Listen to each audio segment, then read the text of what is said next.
memang sengketa antar pileg, partai berusaha untuk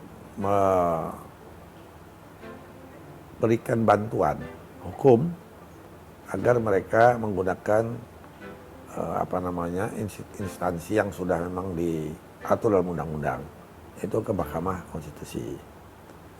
Namun ada beberapa di antara mereka yang melihat bahwa kekhawatiran andai kata satu daerah pemilihan beberapa caleg Golkar katakanlah terjadi sengketa atau kata-kata saling curi atau apa di antara suara-suara mereka, maka dikhawatirkan suara partai akan bisa hilang kalau hanya satu kursi itu jika dibawa ke Mahkamah Konstitusi.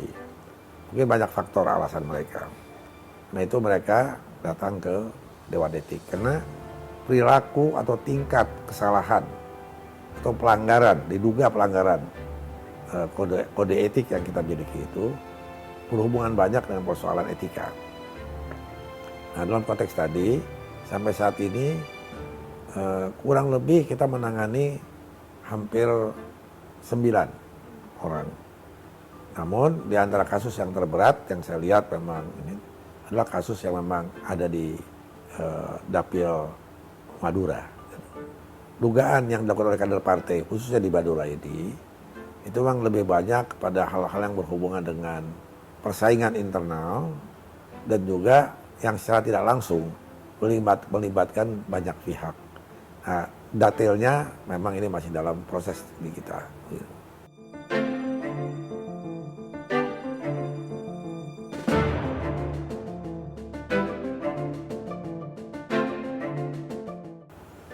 Ya, pertama masalah soal mengapa ke Dewan Etik perkataan tadi itu bukan berarti mereka tidak percaya kepada forum MK. Bahkan Ketua Umum mendorong mereka dan memberikan dukungan bantuan hukum gitu. Namun ini banyak hal-hal yang bersifat lebih internal yang katakanlah nantinya bisa melibatkan penyelenggara, misalnya itu yang diperkirakan lebih baik diputuskan di internal partai. Kalau terbukti gitu kan, maka dengan sendirinya partai mempunyai kewenangan ya untuk memperbaiki dan itu akan menyelesaikan juga dalam forum-forum yang memang dibenarkan untuk itu. Sebelum SK Presiden untuk pengangkatan seorang anggota dewan itu dikeluarkan.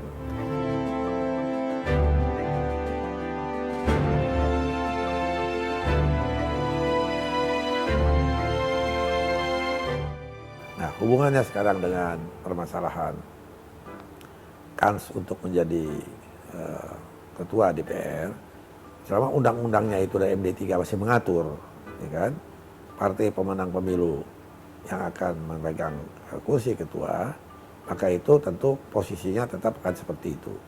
Walaupun ini masih debatable dengan pemenang yang dimaksud, apakah memang raihan suara lebih merata ke provinsi-provinsi lain, ataukah hanya lebih di dalam satu wilayah tertentu.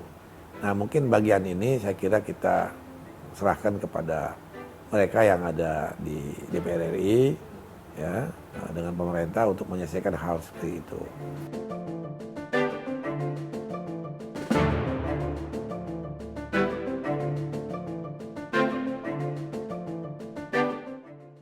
Bagaimana kita ketahui, masalah kursi menteri ini kan wewenang presiden terpilih. Namun ini kan wilayah politik. Tentu nego-nego ke arah itu dilakukan oleh berbagai pihak. Bagi Golkar tentunya sebagai partai dalam pemilu yang lalu di DPR RI kami suara terbesar, tentunya kontribusi kita kepada capres dan cawapres sekarang ini kita menganggap itu cukup besar, ya kan? Nah, dalam konteks tadi, tentu kita berharap bahwa Partai Golkar yang sekarang ini selama ini tidak pernah menempatkan sebagai partai oposisi, dan selalu berupaya untuk mendukung pemerintahan terpilih ini dalam upaya kita menyumbangkan pemikiran kita dan profesionalisme yang memang diadut oleh Golkar itu untuk membangun negara yang lebih baik lagi, masyarakat yang lebih baik lagi. Dalam konteks tadi saya lihat bahwa tentunya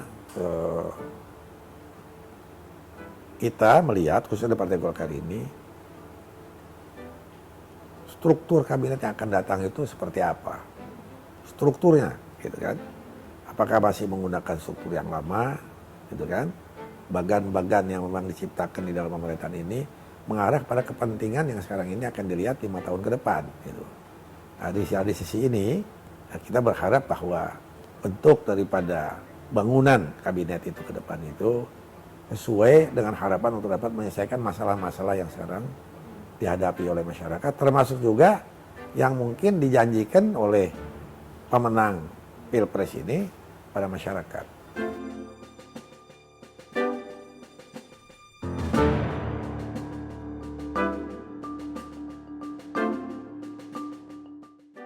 Ya harusnya kan lebih baik dari yang sekarang dong, harusnya.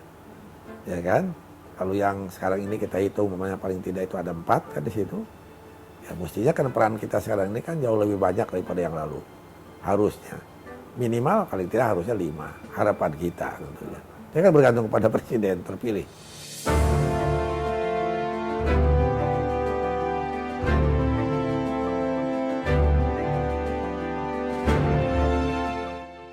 Saya tidak menganggap bahwa Golkar saat ini sebagai partai yang punya SDM terbaik, ya.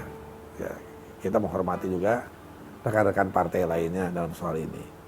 Namun kenyataannya di dalam periode yang lalu, khusus menyangkut masalah-masalah pembangunan yang berhubungan dengan ekonomi, investasi, yang menjadi program pokok Bapak Presiden Jokowi, itu kan memang kan ditangani oleh kami itu di sini.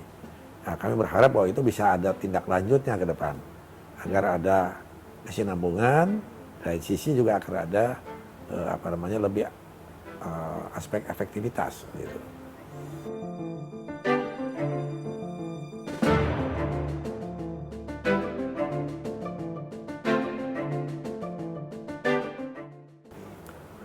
Saya kira itu memang menjadi wilayahnya ketua umum, punya hak prerogatif untuk itu. Tetapi di dalam ADART Partai Golkar, salah satu ayat di dalam kendaraan rumah tangga kita, Dewan Etik mempunyai kewenangan, punya hak untuk memberikan rekomendasi pada kader-kader partai terbaik untuk mendapatkan penugasan partai. Kita harap nanti tentunya dipakai atau tidak dipakai, Dewan Etik akan menyampaikan pandangannya yang sesuai dengan amanat ADART partai. Sampai saat ini belum. Kami sendiri secara internal tentu memiliki berbagai sumber yang akan kita sampaikan pada ketua umum sebagai bahan pertimbangan.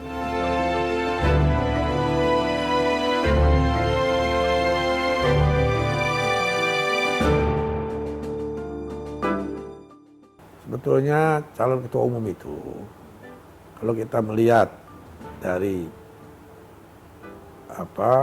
ADART partai, dan lebih lagi adalah visi misi yang sudah diterapkan oleh para pendiri partai dari dahulu.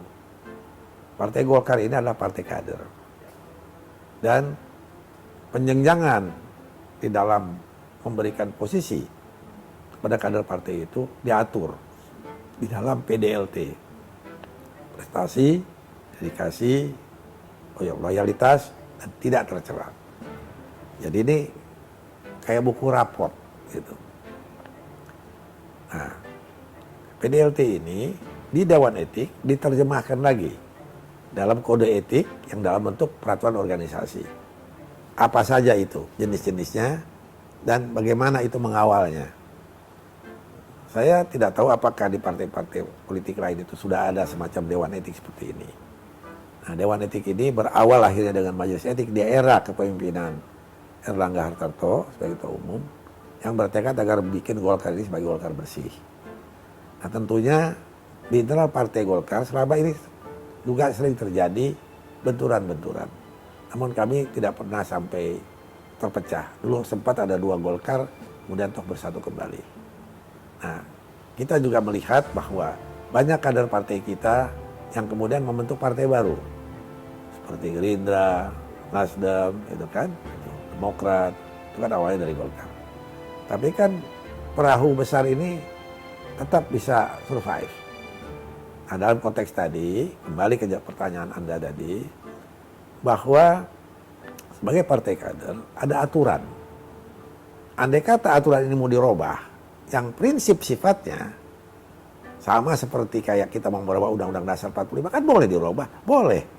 Tetapi hal-hal yang prinsip yang diterapkan dan ditanamkan oleh para pendiri negara ini, seperti bentuk negara, dasar falsafah negara, itu kan nggak boleh dirubah. Kalau nggak, negara bubar. Dalam konteks tadi, siapapun dapat mengajukan dirinya sebagai ketua umum. Namun, tadi PDLT mengatur, kalau ini mau dirubah di dalam Munas sebelum pemilihan ketua umum, itu harus dilihat. Kalau yang sifatnya prinsip, berarti kan merubah bentuk Golkar. Maka Golkar lama akan bubar kalau bentuknya seperti itu. Ya kan? Nah, dalam konteks tadi, maka ikatan bahwa ketua umum ini kan jabatan tertinggi kader partai. Maka dia paling tidak harus 10 tahun. Telah berbakti, berkiprah terus menerus. Ya kan? Ada permintaan untuk hanya 5 tahun. Ini tingkat pusat. Gitu. Kemudian ikatan-ikatan lainnya yang harus untuk itu. Kalau untuk posisi ketua umum, seperti ketua-ketua dewan juga diatur dalam ADART. Apa ketentuan-ketentuannya. Jadi kalau sekarang dilihat siapa nama-nama yang muncul, tentu yang terkuat saat ini adalah Erlangga Hartarto, itu yang terkuat. Muncul yang lain, ada nama-nama lain, seperti ada nama Agus Gumiwang, ada nama lagi Bahlil, ya kan? Nah, mungkin ada nama-nama lain yang mungkin akan muncul. Nah, dilihat apakah Dewan Etik berkepentingan. Ini memenuhi kriteria tidak dari sisi kita. Dan itu kan kita sampaikan kepada Munas partai. Ini harus dijaga, diatur.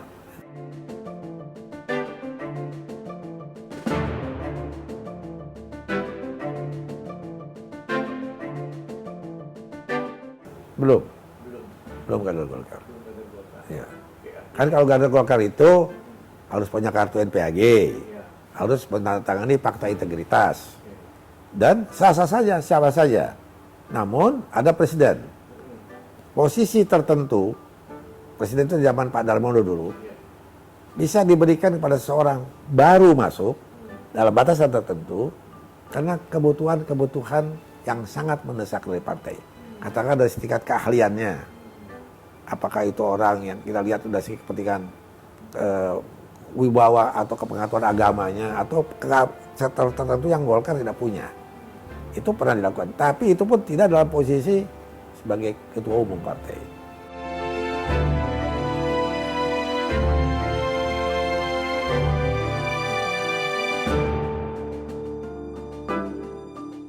Saya kira apakah iya, saya juga ragu. Karena Pak Jokowi sendiri kan seorang negarawan yang memahami aturan-aturan. Apakah betul? Ataukah ini diisukan oleh berbagai pihak? Dan kalaupun itu ada, kita bergembira kalau Golkar diperkuat oleh orang seperti Pak Jokowi. Diperkuat sebagai kader partai. Namun soal itu posisi tertentu, kader partai harus taat pada aturan.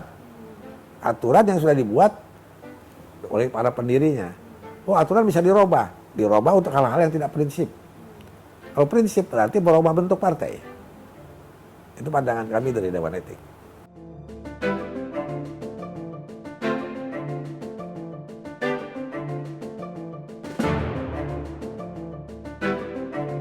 Kader partai dan dalam posisi-posisi tertentu yang memang tidak melanggar prinsip-prinsip dasar Golkar sebagai partai kader.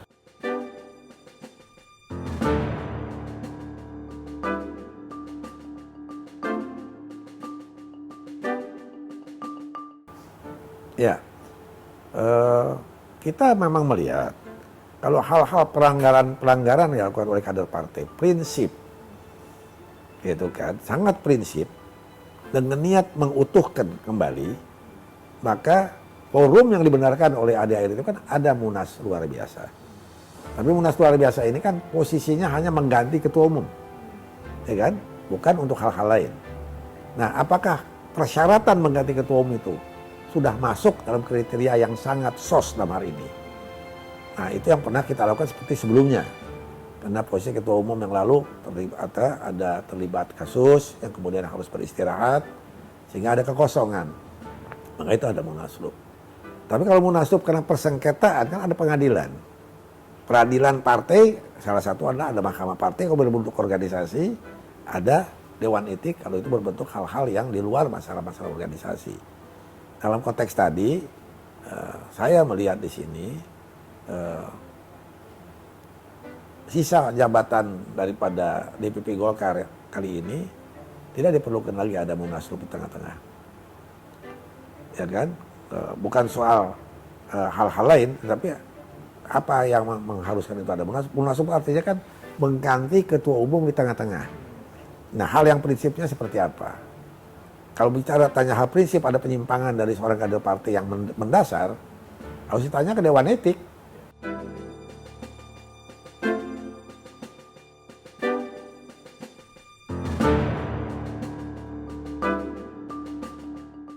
Yang kita lihat, kalaupun ada hal-hal yang berbentuk kebijakan yang belum bisa dilaksanakan secara maksimal, kami melihat sampai saat ini tidak ada hal-hal yang prinsip gitu. Nah, prinsip itu andai kata seseorang kader partai diduga dan pendugaan itu dibuktikan di pengadilan. Menunggu keputusan pengadilan harus berlaku tetap, Dewan Etik bisa mengusulkan untuk itu dilakukan pergantian. Gitu. Nah, ini tentu harus ada kesepakatan daripada semua pemilik suara di partai ini.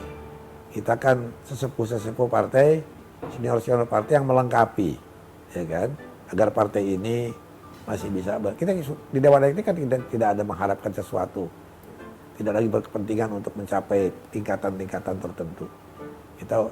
Saya sendiri 3/4 umur saya ini di Golkar, ya kan, berharap endingnya daripada karier saya di partai ini melihat partai ini lebih besar, ya kan, lebih besar sesuai dengan alurnya dan tidak berubah warna, tidak berubah bentuk daripada apa yang memang diharapkan oleh para pendirinya.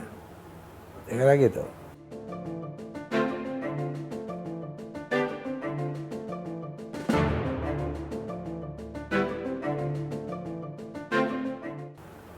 Itu pertanyaan memang sangat sulit. Karena kita sekarang ini mempersiapkan Indonesia emas di tahun 2045. Golkar saat ini sudah mencoba dari sejak kepemimpinan Adinda Airlangga Hartarto itu untuk membentuk seperti Golkar Institute. Di anak-anak yang muda yang nantinya itu memang bisa muncul di tahun 2045. Dan Golkar Institute ini juga menyebar juga ke berbagai provinsi untuk menjaring itu. Nah, kaitannya adalah melihat tantangan-tantangan ke depan. Tantangan di tahun 2045 itu bisa dilihat dari berbagai faktor. Dari IPO, Lexus, Bud, Hankamnya itu masing-masing ada kriterianya. Nah, kita berharap di tengah suasana dunia yang juga saat ini tidak menentu, ya, tidak menentu artinya kondisi ancaman peperangan yang sekarang kelihatan makin meluas, kondisi daripada lingkungan hijau yang makin berkurang, industri kebergantungan satu negara dengan negara lain semakin besar, ya kan? Indonesia dengan penduduk yang tidak kecil saat ini, ya kan?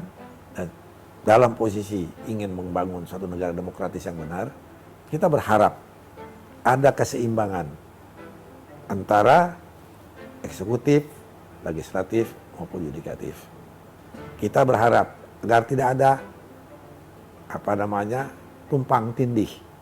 Peran DPR sebagai pengawas itu harus melaksanakannya dengan baik. Mengawal mengenai pembentukan undang-undang, mengawal mengenai pembentukan budget anggaran, dan tentunya dengan program-program prioritas yang disepakati. Program ini diharapkan betul-betul ada program yang memang hasil kajian daripada kepentingan rakyat banyak, bukan kepentingan kelompok. Eksekutif tentu menjalankan amanat dengan sendirinya dan tidak masuk ke wilayah legislatif maupun yudikatif. Lembaga peradilan pun demikian. Tidak bisa diatur oleh eksekutif maupun legislatif. Harapan saya ini adalah harapan normalnya satu negara yang nantinya ke depan bisa menjadikan masyarakat yang cerdas, masyarakat berpendidikan, tapi tidak juga kehilangan karakter. Banyak orang sekarang ini punya kedudukan tinggi, bisa apa segala macam, tapi kehilangan karakter. Nah, dalam konteks tersebut, kita juga berharap money politik ini semakin lama, semakin hilang dengan kesadaran rakyat. Di mana letaknya kesadaran rakyat? Peran partai politik salah satunya, pokok utama adalah memberikan pendidikan politik kepada rakyat. Kalau rakyat kemudian terjadi pembodohan maksudnya, maka mereka bisa diatur, bisa dengan uang, bisa dengan kekuasaan dan lain-lain. Tapi mereka yang sadar sebagai warga negara, hak dan kewajibannya tidak akan bisa dibeli. Itu harapan saya ke depan.